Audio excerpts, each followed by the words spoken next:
Hello hyperlinkers and welcome to another Etheria restart video. So today we are not doing some RTA, but instead we are doing some summons. Fuqiu or Fuqiu, whatever the name is, it's so tempting to just say fuck you. Yeah, she's just launched together with Nahor, and I want to get into like the reasons why you would summon each of them, in my personal opinion, while I personally am trying to get both of them. I will burn all of my summons, so if I get both of them early, I'm just gonna throw all of them into the permanent banner, because I am still missing one or two key units. I'm still missing Rahu Lilith, which I both want for RTA. I'm also missing Tsukuyomi, which I'm desperately trying to get finally, because she's also really good for RTA. If you don't want to use Lily, or she's also really good with Born, you know, the Church of Born. I have to get her at some point. So yeah, that's what we are going to do this time. We are not going to use the golden summons. I do have a few golden summons left, but we're not going to do those. Also, I'm saving up these to do a little tempo in between. Throw that into like an RTA video once I have it. But yeah, I am definitely going to go for Nahor. However, I do also kind of want Fuqiu. The reason why, and I'm going to go over their skills real quick while we are going to jump into our first tempo, is what Nahor does is he does a death break on his S3 as well as a freeze. So that's really good for PvE especially. However, it can also be really good for some PvP, because of the freeze he could replace Mio if he's built fast enough. I don't think, however, that that's the main reason why you would play him. I think the strip and buff block is actually a lot better, because you can just do the buff block, for example, onto a Messiah, and he cannot get his immunity or invincibility. So I think in that case, he might actually be not too bad. And his S1 is just a regular death break. I think it's 40% chance, while on his S3 it's a 70% chance. And so he's actually really good for everyone that does not have claws yet. And I know a lot of people that don't have claws. So if you don't, he's a really strong option, because he can also be used in Doki to freeze units. So you can go Kazuyo as well as Nahor, and you just have perma freezes up, or perma CC up. And that is really good in my opinion.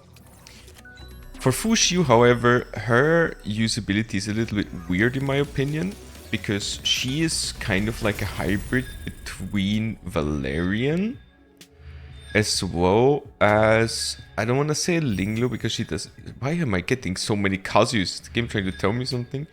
Yeah, she's like a mix of Valerian.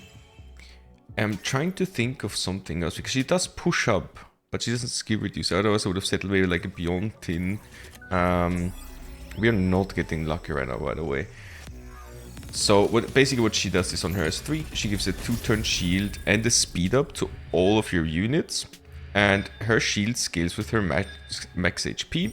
She also gives a 2-turn Moonlit Veil to herself, I believe, which triggers on all of the units, which increases their turn rate and heals them. Her S2 does damage 3 times and uses Moonlit Veil on the ally with the lowest HP, which that's not too bad. And the reason I'm like kind of contemplating if I want to get her is because she might be really good with Tiamat. Because Tiamat is very tanky and she's always happy with some heals. So you might actually be able to use those two together, which would be really nice. And for her S1, she does a 2 times turn meter increase to 2 random allies. It's a 10% turn meter increase to 2 random allies. And she pushes herself up if she has no Moonlit Veil. It's like the passive ability. I'm actually going to start skipping some of these. And she pushes herself down if she does have the buff active. So she's trying to have the buff active for as long as possible. It's very similar to what Valerian is doing. Yeah, we are gonna hard pity, aren't we? So I do kind of want to get both of them in 8 summons. So we did have some pity left still. We're gonna just do a tempo and we are gonna guarantee him. So that's really good. Alright, I'm currently a little sick, so sorry if I'm coughing to the mic, I'm not fast enough to mute. Yeah, we are definitely trying to get both of them. However, I'm a big fan of Nahor and what he can provide. He's really good in my opinion for Shadow Flame Hoyan. Because before you used Selinza, and I think you've also had to use Kloss together with Selinza, and I think now you can play 2 DPS, which is really, really strong, to be honest. But I'm gonna probably do a showcase and do like 1 or 2 PvE runs and show them some more PvE runs at the end of this video, or at least I'm gonna do for Nahor. For Fuqiu, I'm just not 100% sure where I would use her yet, but again, for PvE and for RTA, she's... Oh, okay, well, we first stepped her ass. Oh my god, Nahor was hard to get, but she's just like out there. She's like, oh yes, I'm coming home, man. So yeah, we did get her in the first tempo that we're doing. Okay, well, that's fun. We do like that. So we're now going to the permanent banner and do some dupe city life. It's really nice that we get her this early. That's really, really nice. So yeah, that concludes our summoning for those two. We still have 56 summons, so let's just drop them in here. So am I close to pity on this banner actually? 66. Oh my, I'm so close. But then we're gonna one tap here as well. See, oh, okay, 1 I want. But I'm still looking for Rahu, Tsukuyomi, Lilith. So there's like not a lot of units I'm missing, but the ones I'm missing I really want. So let's see if we can get something here. And if not, then you know. Oh, there we go.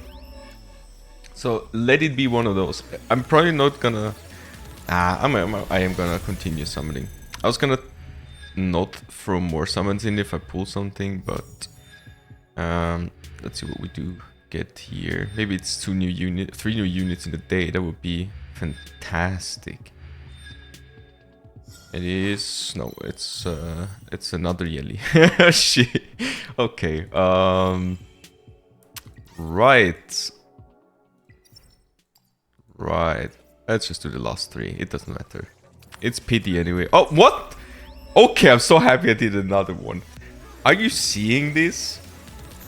Are you seeing? Is this YouTuber luck? I'm not an established YouTuber yet, but I appreciate everyone that has been watching. That's my third Miyadu.